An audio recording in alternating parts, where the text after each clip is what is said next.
We had a situation where his story was almost done by the time he was 10 years old, because he was the greatest violinist in the world at 10, playing as good as anybody could ever play the violin since Paganini. And then I said to myself, well, what's the rest of the story going to be? You know, if he achieves that height of excellence and perfection at the age of 10.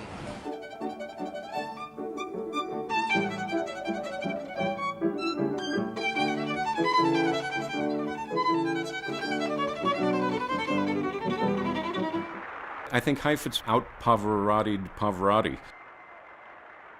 That sort of reference to Heifetz as a standard of perfection continued for many, many years. There are references to Heifetz in everything from Woody Allen movies to cartoons to The Muppet Show. Sit yourself down. Kermit the Frog. Pleased to meet you. I'm no Heifetz, but I get by. One day I came across a book by a woman named Ike August called Heifetz as I Knew Him. And this is a woman who started out when he was about 60, she was 20. And she was a student in his class, then became the accompanist in his master classes at USC all through the 60s. Ended up, I assume she had an affair with him, I don't really know, but she ended up living with him for the last 15 years of his life. He never knew really how to behave. He wasn't sure which was his true self. The child in him, the immature adult he was most of the time in private. Hello, this is Mr. Heifetz. Is there anything I cannot do?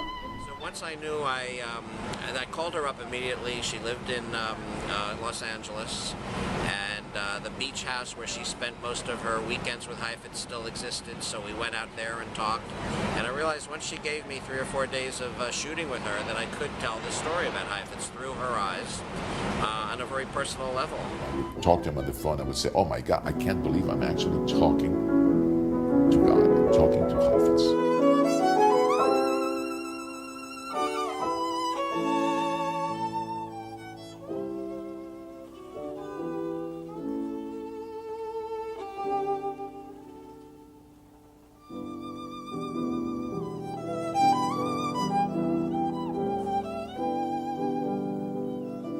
Heifetz died in '87.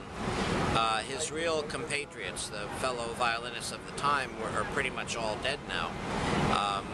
What we were lucky that there's 2 or 3 alive, like Ivry Gitlis, who's in the film, who's now 92. Great old guy, still very bright and alerted. They like a god, so much. Or a goddess, or just a God-given gift to the God-forsaken world. He spent half of his life in Los Angeles when he was about, he lived from 1901 to 1987. So half of those 86 years, he spent 42 years in Los Angeles in this beautiful home he built in Beverly Hills. And adjacent to the home, through a trellis work, was this incredible hexagonal, huge studio for him to study in, to practice in, to write in.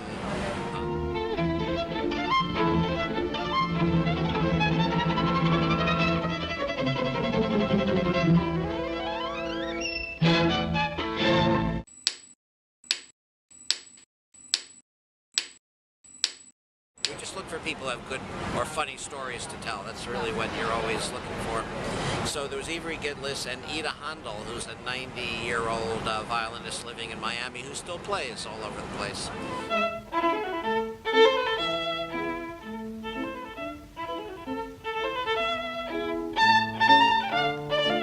Because his playing was so passionate, and I'm just astounded that people don't realize it. They thought that he was cold. And it was fire, absolute fire. In terms of people who were around that we couldn't film. You know, he was very close to his accompanist, Mr. Bay. He had passed away. And there's certainly some people who played with him. You know, Arthur Rubinstein, who was in a trio. Piotr Gorsky, who, as we say in the film, was really the only friend he had. You know, we're talking about loneliness before. Probably had one friend in the world, and that was the great cellist Piotr Gorsky. So he's not with us. So it's, I guess, you know, it's regrettable that you don't have some of those people to go to tell the story.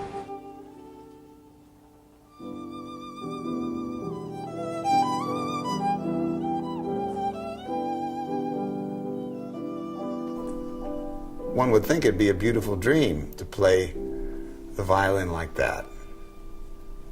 But I guess it's not, because it cost a lot.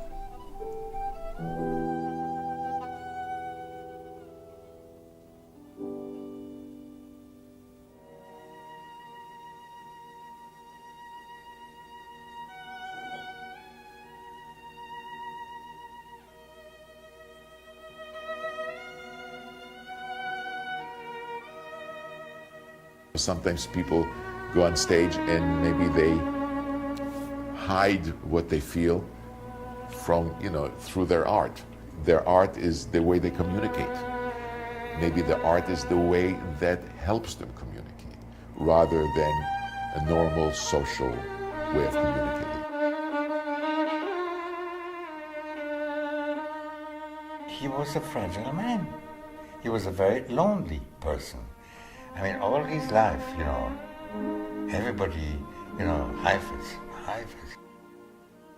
He needed love, like anybody else. And it's a very high price to pay. I guess the only real regret is Heifetz had 3 children who are not on very good terms with him. As we say in the film, he disowned them from his will. He cut them out of his will. The older son died, Robert, just a little while ago, and the older daughter, Josepha, is now almost 90 and lives in San Francisco. I talked to her son and grandchild, and they said to me she just didn't want to have anything to do with a film on Heifetz. She's still bitter, I think, about what kind of father he was.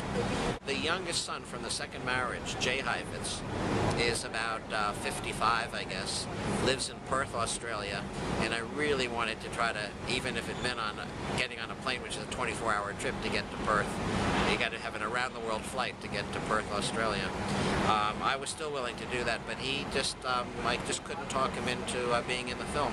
He was very helpful in helping us make the film and was very supportive and found us a lot of the archival footage and photographs and things like that that we used, and we had to get his permission to go to the Library of Congress and use the Heifetz collection there in the film. So he was happy about the film, but he just didn't want to be in it. So that's my regret, Jerry, that we didn't really get to family members to tell that part of the story.